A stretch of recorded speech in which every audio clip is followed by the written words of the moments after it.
Yeah, it's recording right now. So just go ahead, right where we left off. All right, so that kind of rounds up our filling out spending and savings plan. So when you do compare some other information, here's how we break it down. First, if the difference is 0, what that means is you have exactly the same amount coming in as what you have going out.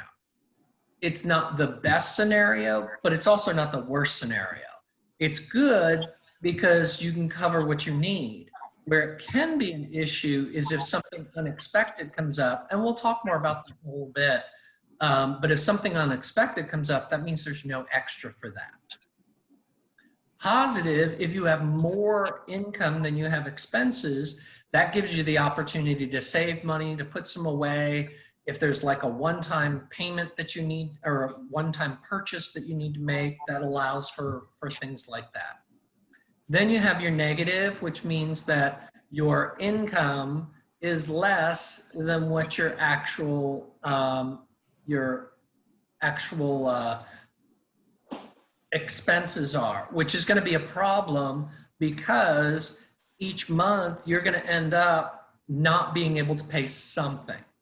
So something would not be able to be paid. So we'll talk about how we kind of deal with that in just a little bit. So some things when it comes to increasing income sounds easier than it may be, because if it was that easy, everybody would just go, hey, I'll just make more income. So here are some of the things that can help you if by chance you do have a shortage. First, if it's a one-time issue where you have something and you need to make up for some income, you could sell something. Not my favorite option. And be careful what you sell. It may be something that is a necessity.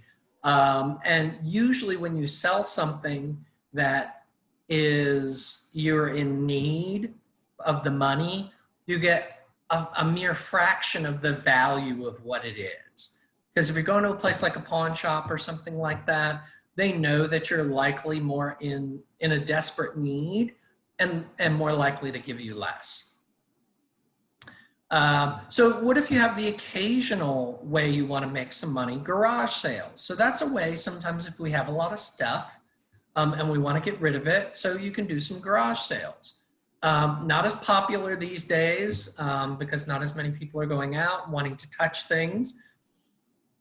So not as popular, but you can still sell things online. Then there's the ongoing. So I need more income on an ongoing basis. And that can be a part-time or a second job. Again, kind of challenging in this day and age in our current situation is, where do I get that part-time job? You know, is it something I can do from home? Is it something I have to go out and about for? So just be very, very careful of those places saying, hey, you can make hundreds of thousands of dollars from your home. And then they want you to pay to get into the business. So you should never have to pay to get a part-time job. So just be very wary of that. And then if it's long-term, workforce development, there's so much, and I've realized it over the last couple months, there's so much free education online that you can enhance your skill sets and maybe get into a different type of employment that may pay you more, or just a different type of employment. So to open it up to everybody, what are other ways you can increase your income? Or Chris, if they've done any shared. Right now, we don't have too much. We haven't had too many comments since we were trying to find out. The last comments were mainly trying to find out about the food distribution, I guess, from some of Emmy's comments previously. But yeah, at this time, if you want to share any methods you've been doing to kind of bring more money in, you can put that in the chat, or you can take yourself off mute and ask Terry or myself, or just share some things you've been doing to kind of generate some more money. Okay, Caitlin said she's been using DoorDash. Okay. So that seems like so is she using it or doing it? It seems like she's probably being employed by DoorDash. So, and she's driving for DoorDash.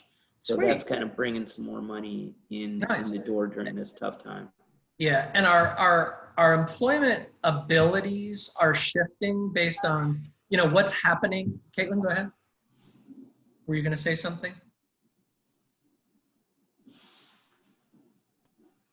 I just went back I'm trying to go back to work.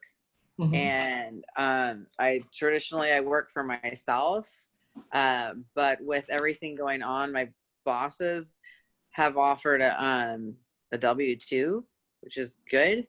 Mhm. But I also just had to go through quarantine and all this stuff, and now with school starting, I don't know what kind of schedule I'm going to be able to be really there for. So I'm just trying to make extra money whenever I can. Sure. Problem I'm having is that it's not consistent. Like I don't get a check every month, the same check every month. It just depends Right. on how it work. Yeah. Yeah. And that can be challenging, trying to set up a budget when you're have mixed amounts of income. One of the best things you can do in that instance, though, is take what's the least amount that you could potentially make. And hopefully that will cover your expenses. If it does, that's great. And some of the delivery services right now are just, you know, there's so many opportunities because people are ordering more things to be delivered to home. Well, do they actually check if you're driving legally, though? I don't know. More than likely, they I would say yes. Yeah, usually, I'm sure. But right now, it's like they don't. I just got a vehicle not that long ago, and it was parked for like a year. Then it was worked and fixed on. Then I bought it, and I still haven't transferred it into my name. Blah blah blah blah, all that crap. So but I haven't been pulled over or had any problems. Yeah. We of course would not advocate for driving illegally at all. Right. You know, but you know, it comes down to what options are available to us in this day and age. Yeah. I was taking Lyft to go to work before, and I was spending more on getting to work than I was making.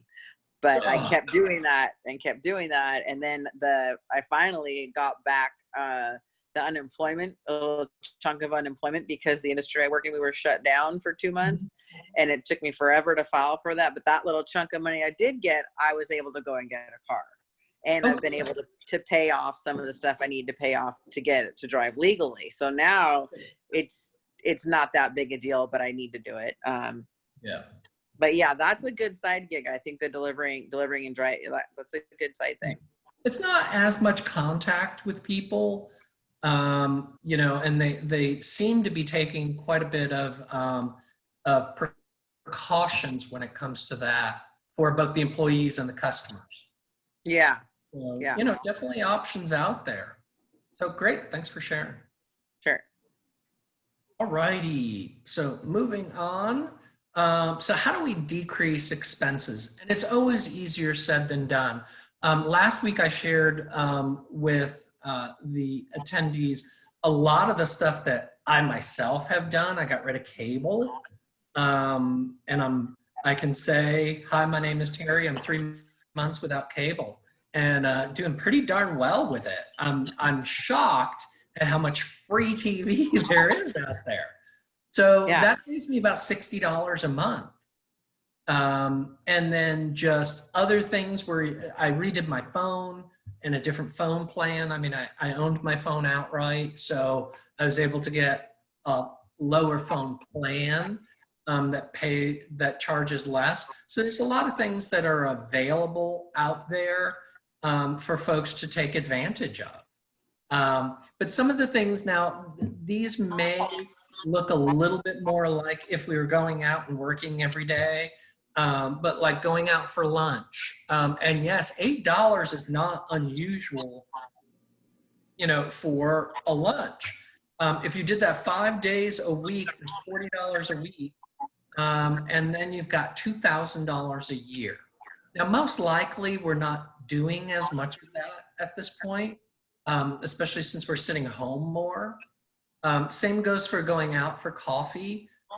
You know, that if that's something that you were doing even, you know, on a fairly regular basis, going out for a soda, it honestly is, if you're going to drink soda or coffee, you know, go to the grocery store for them and have them on hand opposed to purchasing them while you're out.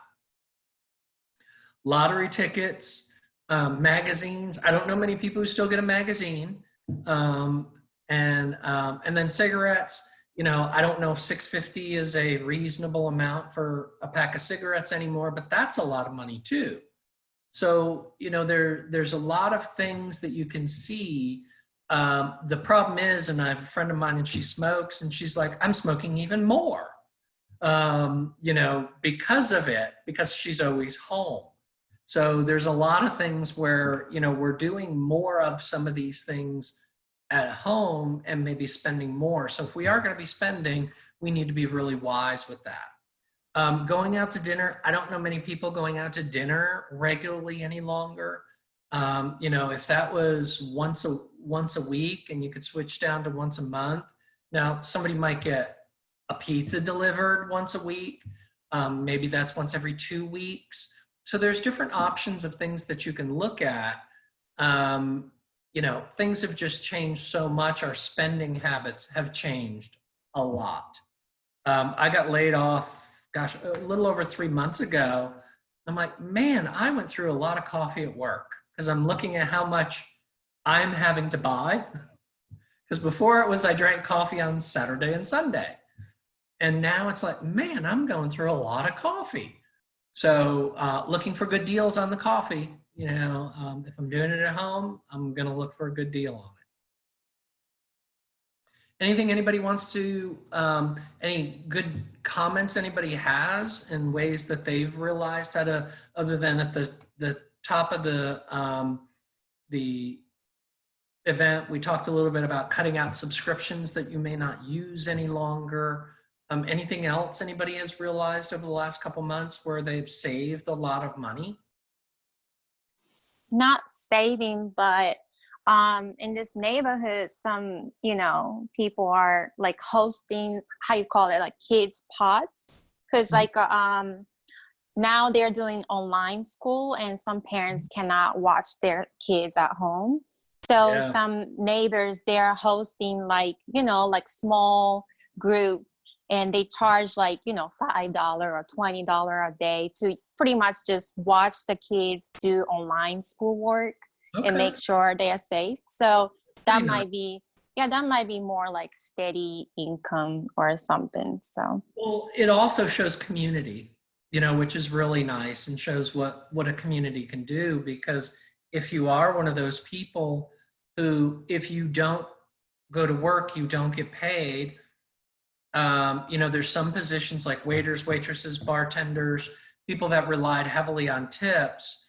And when they get unemployment, it might be $100 a week because they relied so much on tips, and that's not happening any longer. So trying to make up for that, especially if you're not going to work, period. And even if you're getting unemployment. So great. So what do we do when money is short? So, you know, this is always something very interesting because you can find yourself very easily in a situation where you just don't have money to purchase something. And it happens. So first of all, how does it happen? Often, and this is why you will hear financial advisors, financial gurus, everybody saying, have money in an emergency fund. Anything is better than nothing. And the reason for that is there's always going to be unexpected expenses, whether it's medical, dental, car repairs. Maybe it's you are unemployed. Maybe you're unemployed and making less money. So there's so many reasons why you could have a loss of income in the household. Maybe somebody passed away and that second income isn't there any longer. So one of the things you want to be careful of is not having anything at all in an emergency fund. Because it can happen to anyone. Regardless of how much money you make, you can have a expense come up that you just don't have enough money for. So what can you do? We talked a little bit about increasing our income, finding ways that we can increase our income, decrease expenses. You know, when we talk about decreasing expenses, you want to be careful what you do decrease. We talked about it last week. I've talked about it in other classes. Be careful of getting rid of every bit of entertainment, because if you leave yourself with no entertainment, it can be very stressful. And we all kind of need, even if it's a little bit of extra TV, something like that to entertain us from time to time. It really is kind of important to have those things. So be careful of decreasing something or cutting something off without fully thinking it through. If you've ever chatted with me, listened to me, the first thing, I come from lending. That's my background. If you think you're not going to be able to pay something, contact the creditor. Contact them before the debt is actually due. And the reason for that is often they can work out something ahead of time so you can stay in good standing, opposed to if you ignore them and it goes past due and then there's late fees, and then it could affect your credit. It could affect your ability to get any other services from them. So if you think you're going to have an issue paying somebody, contact them. And most companies will be very reasonable and see how they can work with you. Reach out for help. There's a lot of assistance out there right now. Chris will probably mention this at the end, but I think there's probably still money through Austin Energy for relief if you're having trouble with your electric bill. Foundation Communities has a lot of resources. The city, the state, there's a lot of resources available out there should you need any. But don't wait until it's too late and go, oh my gosh, I can't make my car payment and they're going to take back my car tomorrow. Well, hopefully you had a conversation with them prior to talk to them about that. And then prioritize what you have to pay first. The norm is always going to be, first is the roof over your head. Second is the food on your table. Third is usually going to be utilities to keep you cool, warm, comfortable, whatever it needs to be. Car payments, things like that. You know, not that you should not pay anybody, but your credit card bill may not be the first priority of something that you want to pay, or your personal loan or something of that sort. Like I said, I'm not saying don't pay those. That's not at all what I'm saying. What you want to do is prioritize. If you've got a certain amount of money and it won't cover everything, you need a roof over your head, food in your bellies, and electricity. So those are usually going to be kind of your priorities of things that you're going to need. So make choices which bills you're going to pay in full, pay partially, or pay late. If you do decide to pay something partially, get in contact with the creditor, like I said, and say, I'm sending some of it. Because if you don't send any communication, you're late and you're going to get a late fee. And you want to avoid that late fee because now that's that much more that you're going to owe. Pay attention to consequences that prevent you from earning money. So if you don't pay your car payment and you can't make it to work to make money, that's a problem. Jeopardizing your shelter. Remember, the roof over your head is going to be important. Does it impact your health or ability to live independently? You know, if you're not eating well because you're afraid to spend money on food. We talked about that at the start. You know, there's options out there for food. And then could result in the loss of your assets, which might be your car, if you own a home, anything like that. So you want to avoid losing anything that you have some equity in or that you own. So our takeaways, use monthly spending and savings plan to guide how you use your money, and prioritize which bills to pay first when money is short. So this might be a good time. Are there any questions or comments on anything we covered in that section? Chris, were there any questions that we had from that first section that we need to address, or are they just stuff for you? You're muted. Okay, yeah, I just guess just some questions on our financial coaching program. And when you had mentioned the electric bills, I had gone ahead and. Is that still available right now? Yeah, that's still going to be available. We do have funding up through September. And so then we're going to start a new cycle in October. But yeah, we still have funding available. So if any of our residents are needing help with their electric bills, definitely reach out to us, set up an appointment, and we can arrange that for you. Right. Okay. Cool. Thanks, Chris. I went ahead and put our appointment number on the in the chat also. Sweet. All right. So the next thing, borrowing. Some basics about borrowing money. When do you borrow money? Always a great thing. If anybody listens to Dave Ramsey, you shouldn't owe any money to anybody. You know, mortgage is about it. If you can avoid ever borrowing money, it's a great thing. But sometimes necessities come up where you need to borrow money. Let's talk a little bit about what it means to borrow. First, lending provides you with money, and you have to pay it back, usually with interest. So the bank, the credit union, the finance company is saying, here, let me help you. But you have to, for using our money that we no longer have, we have to be compensated for that. And that's the form of interest.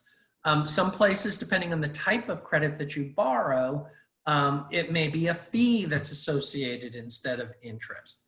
But it's rare somebody, and I'm not gonna say it doesn't happen because it can happen, especially in today's day. But normally you have to pay interest or fees in order to borrow money. So first, credit, it's the ability to borrow money. Debt is money you owe to a person or a business. So let's talk about the different types of loans that you could potentially have. First of all is an installment loan. Usually this is repaid in equal payments over a specific period of time. Excuse me. Examples of that are going to be a fixed rate mortgage, auto loans, student loans. What that is that's a loan with the same exact amount of money every single month for a specified amount of time, whether it's 1 year, 5 years, or 30 years. But it's money that you borrow for a specified amount of time. And traditionally, that payment will always be the same. Revolving loans, those are repaid on basis of how much you borrow. So if you borrowed $500 and your payment is $50, now you owe $450. Well, now your payment may only be $45. So when you think of those types, that's going to be most credit cards, home equity loans. There's also what they call a personal line of credit, which often is tied to your checking account as overdraft, which the payment is based on what you owe, and they allow you to just keep borrowing as you need to. So those are installment and revolving types of loans. And then we have secured and unsecured. So secured loans, that requires some kind of collateral, such as your house, vehicle, or cash. And you're going, hey, if I had the cash, I wouldn't need to borrow the money. Well, there's times where you're trying to either establish or reestablish credit, where let's say you have $500, you can put it into an account and they'll let you borrow against that to either establish or reestablish the credit. And then you can pay it off at once or over a specific amount of time. You may continue to borrow against it like a credit card, but just know cash could be used as collateral as well. Just keep in mind that if you don't pay as agreed, you may lose your collateral, your home, your car, your cash. Just know the majority of all creditors, your banks, your credit unions, they don't want your asset. They don't want your cash. They don't want, they don't want to take your cash because that can be ill will out in the community. They don't want your car and they don't want your home. because then they have to sell it. Usually you don't have a lot of equity in it. Otherwise you would have sold it yourself. So you'll often hear people go, they just want my car. They really don't want your car. As nice as it may be, they just want you to pay, and that's all they want. So I always like to just clear that up, that the financial institutions are not actively looking to take someone's home or car. So then you have your unsecured loans, which means there's no collateral. You're borrowing. They used to also call them signature loans because you were borrowing against your signature. Your signature was your word that you would repay. These often have higher interest rates than secured loans because what happens if you don't repay a personal loan? They can't come get your car. They can't come take your house. They get nothing. So there's more chances for loss at that point. People are usually more apt to want to pay their car loan or their house loan because what it does is it lets them keep their asset. Let's talk a little bit about the cost of borrowing. So you generally repay more money than you borrow because whoever lent you the money is now without that money. So often what they do is they say, okay, I need to make up for the money that you now have. So let's kind of break down what you usually would pay in a loan. First of all, you have the principal. That's the amount that you borrowed. So if you borrowed a $5,000 from a financial institution, then that's your principal amount. Every time you make a payment, that principal amount goes down. So every month, hopefully you owe less principal. Interest is the amount of money financial institutions charge for allowing you to use their money. So that's usually on what they call a per diem or a per day basis. So it's every day that you have their money, you have to pay interest on it. And then fees could be charged for certain activities like reviewing the application. That's not very common with most banks and credit unions that they charge you just to review your loan. You may find that at some financial finance companies where they say, okay, there's a $25 application fee and that's just for them to look it over. Whereas most banks and credit unions don't charge that fee at all. Let's talk a little bit about credit and character. So have you paid your bills and your debts? Usually that's how they look at it. If you paid people in the past, is it a good likelihood you will pay people in the present and future? Yes, it's usually what you have. So your credit reports and scores are used to evaluate things such as, have you used credit in the past? So if you've used it in the past and you've repaid on time in the past, the likelihood that you will repay in the future is pretty darn good. If somebody's looking at your credit and you've not paid in the past, that creditor is going to look and say, the likelihood that you're going to pay me in the future isn't very good. And I'm going to have to pay an employee to call you every month to get our money.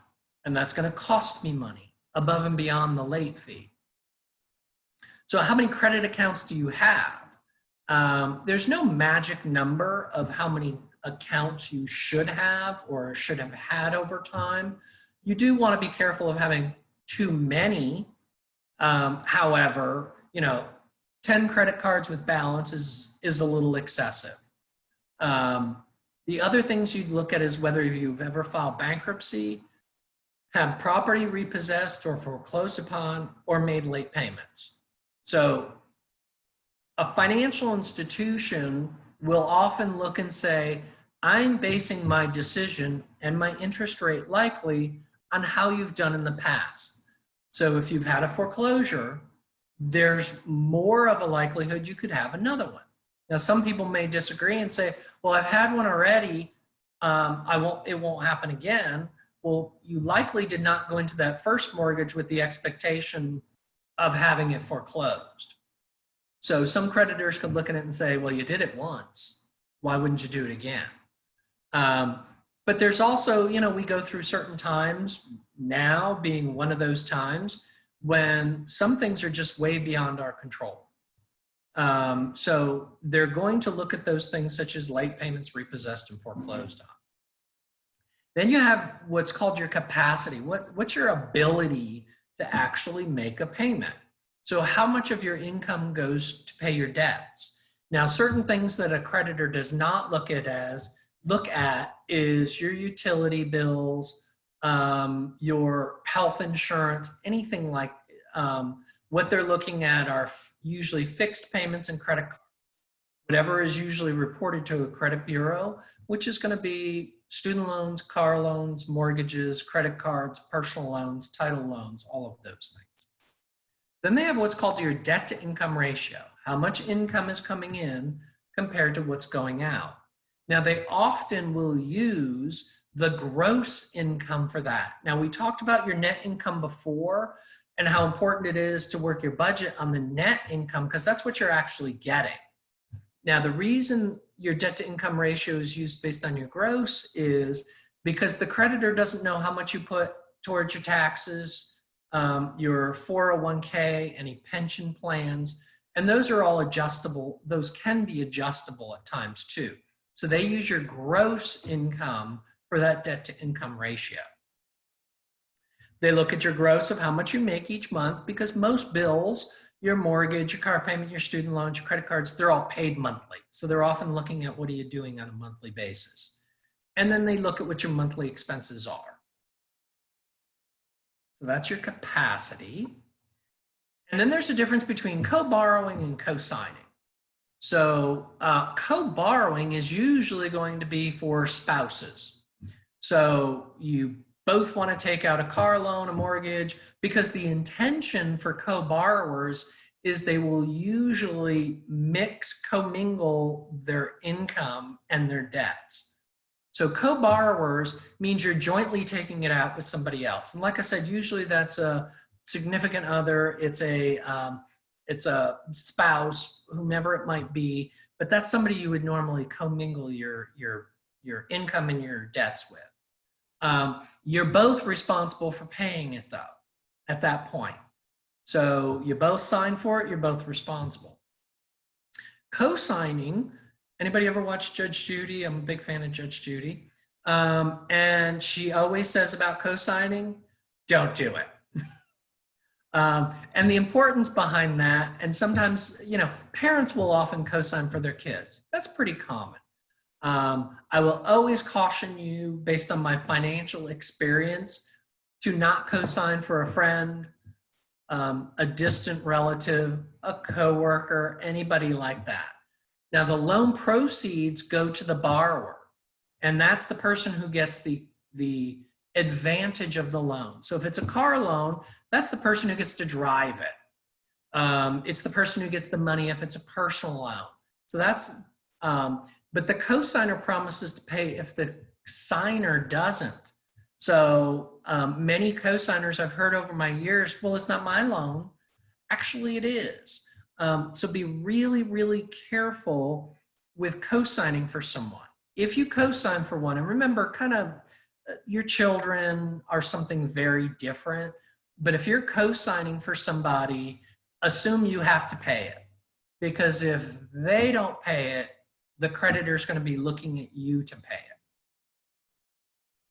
Any questions so far?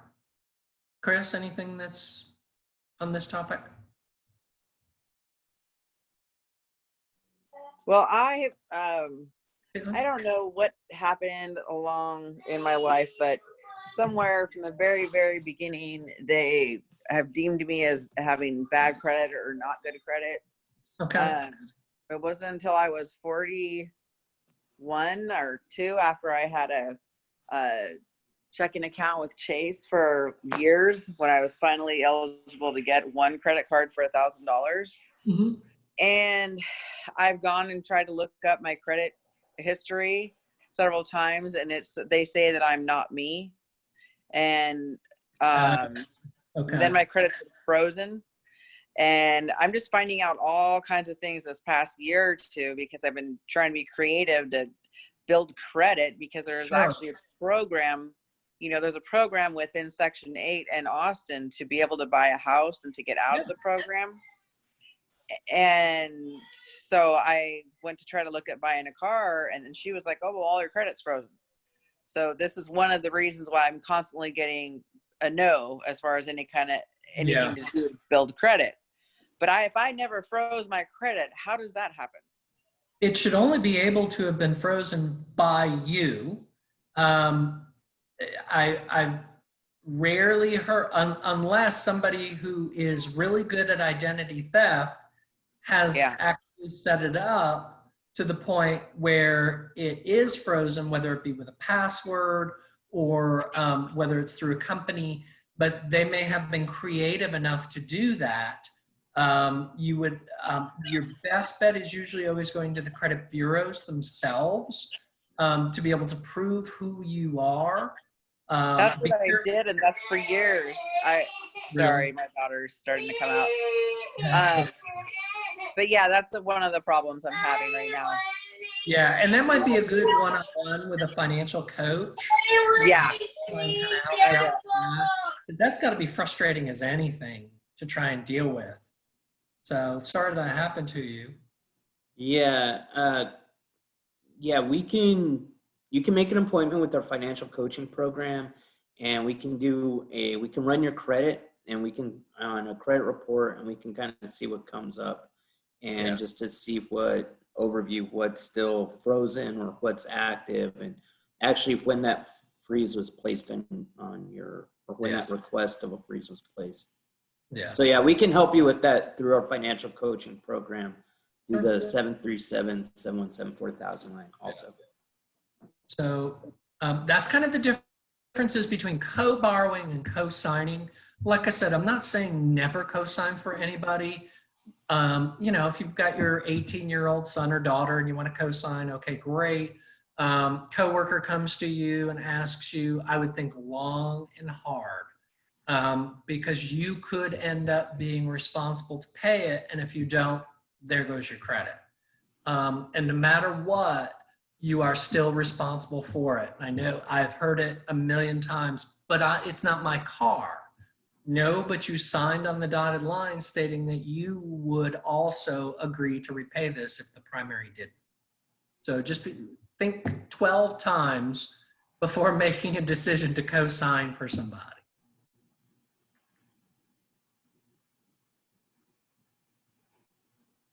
So key takeaways on that section, be sure you can afford the payments before getting a loan.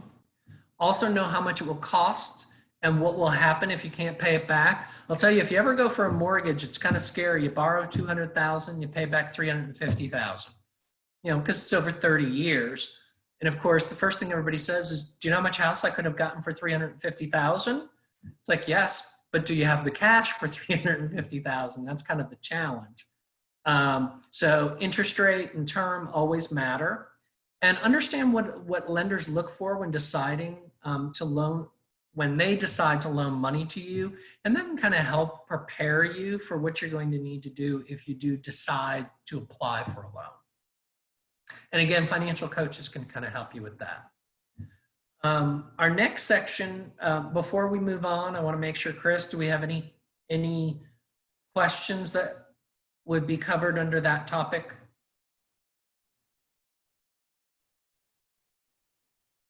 You're muted.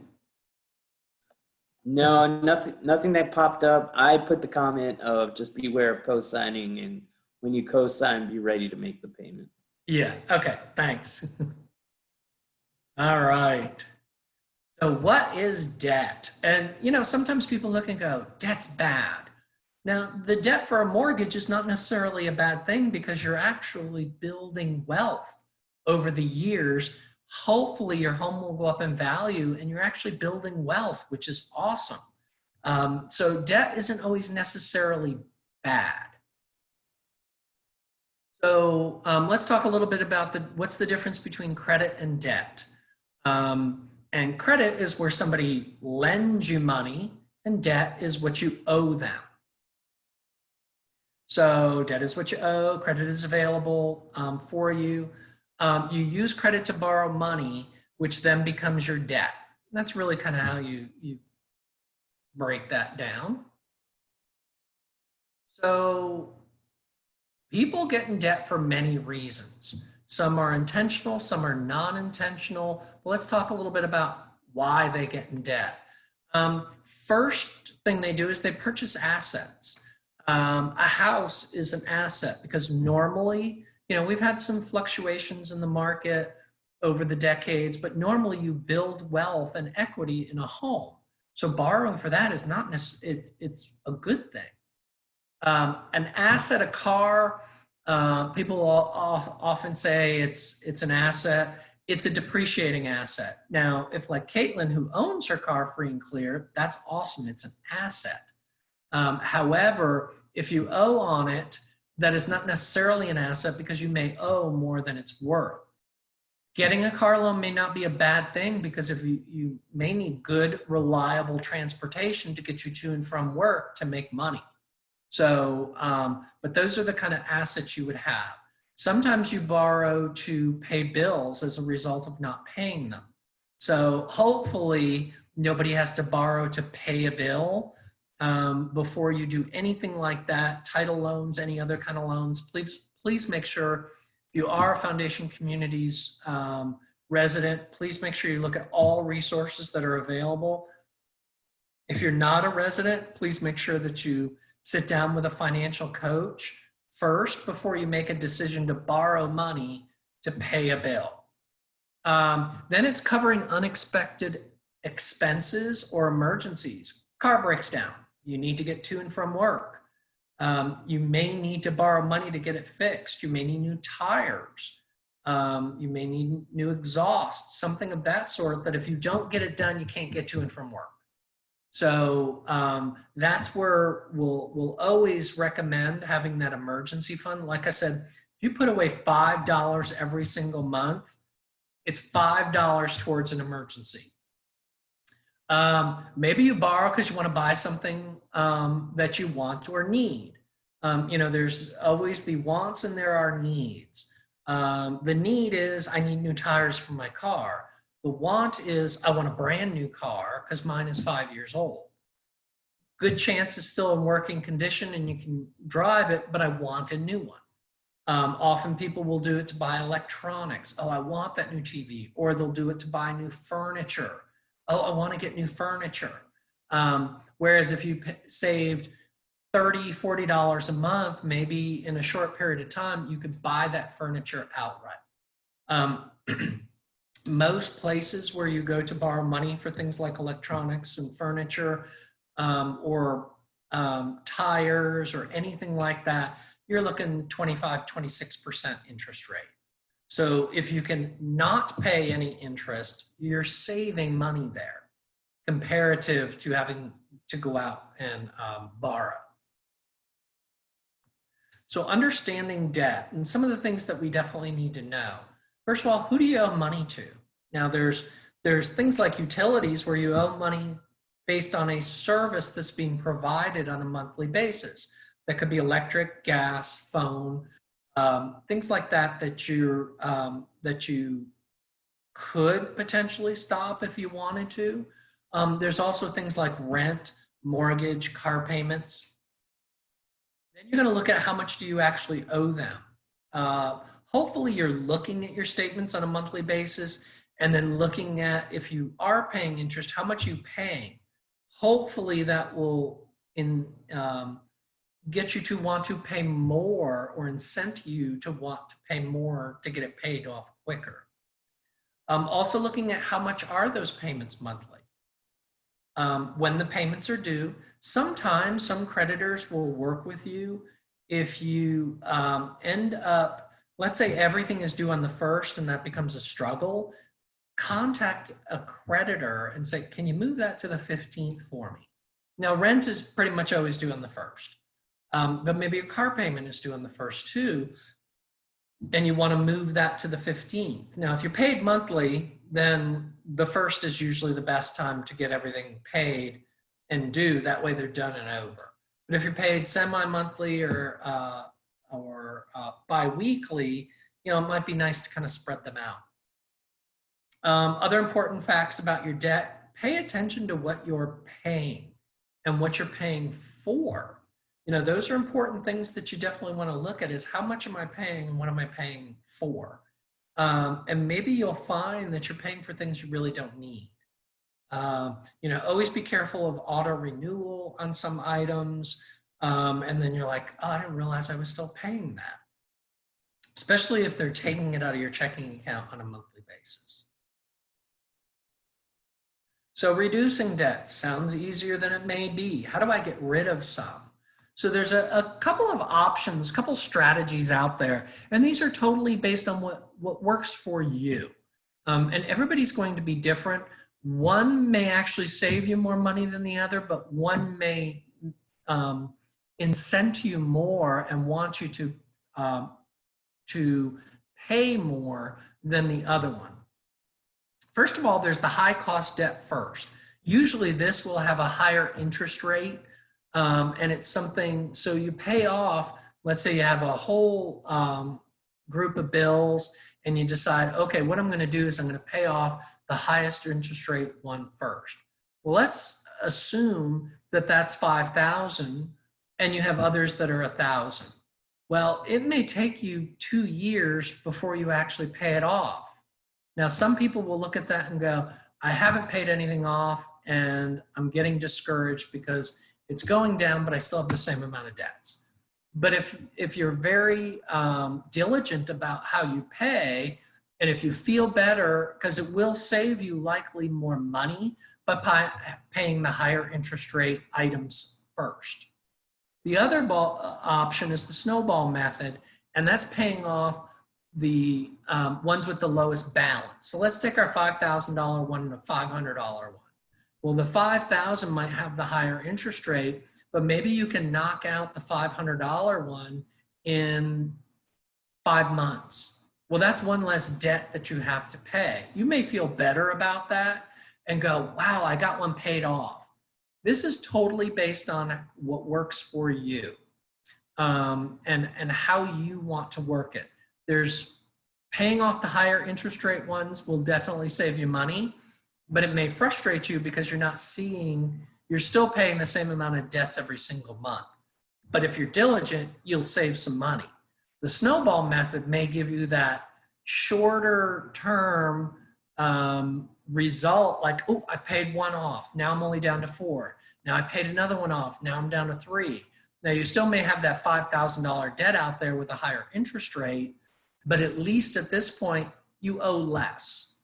So owe less bills themselves. So it's totally a personal thing, and it depends on how diligent you are and how structured you are with paying the debts off. So the high cost method, we kind of talked about that. It's going to cost you the most, pay amount due on every debt, make extra payments to the first debt on the list, which would be the highest interest rate one. After you pay off the first one, then you go to the next one, and then the next one, and then the next one. So you can do it that way. The snowball method. Yes. We're going to have to log off in 5 minutes. Egats. Okay. Yeah. Just want to give you the time. Okay. Let me just take a look. How much more do we have? So we have a couple more. All right. So snowball method. We can visit some of these next week if we don't get to all Okay. of them. All right. So I kind of chatted about that already. This comes down to some of the things nonprofits are available, debt settlement company. I would like to chat about that next week for sure. And debt consolidation loans. Definitely want to chat. So do you want to just stop there, Chris? And then for some questions and then go from there? Yeah, everyone, we have about 5 minutes, 4 minutes left before this meeting's going to cut. No, we had a lot of, the second class is always, we're trying to always pack in a lot in the second one. So we were kind of, we knew what we were messing with, but we always want to get more people to participate. With the short amount of time we have left, does anybody want to unmute themselves and maybe throw a question to myself or to Terry? Possibly something they've been going through, or just a question on something we've been talking about this evening.